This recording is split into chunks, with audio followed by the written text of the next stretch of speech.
Tatay, ano ba na naman yan? Naggata ka lang kahapon.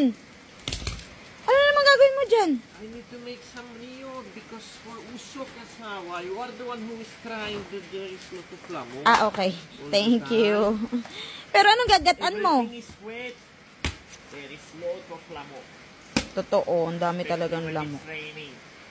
Tsaka langaw lately. All day, all night, they never sleep. Tsaka langaw. Langaw, yeah. Kasi And tagmangga. who is suffering the most, asawa? Ako. You are very sensitive, I guess, your skin. Wait, kukuha ko ng timba. I got already used to it. Yeah.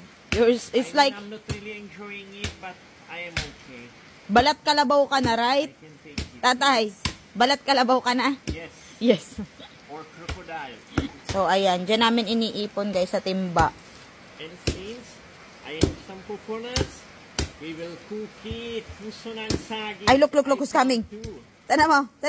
Yung nasa likod. Tana mo, hindi. They know already. When I am cutting coconut, Yeah, si Mickey they know buka. I will grate it later and I always give them some share. Yeah. So they are happy. We will cook the puso ng saging because I found we have two puso ng saging. I will get it. But maybe tomorrow. Yeah. We will see. But their question nga, tatay, aren't you getting tired or you have enough na daw ng gatang ginataan? Ano? Especially now we're leaving, right? You will miss it. Kasi usually sa check, 'di ba, yung mga gata doon? Yeah, in Czech you can buy in the can, but I don't like it really. I will not eat that crap. I just like it fresh now. Mickey boy is so cute. He's waiting, look. He is waiting for his share.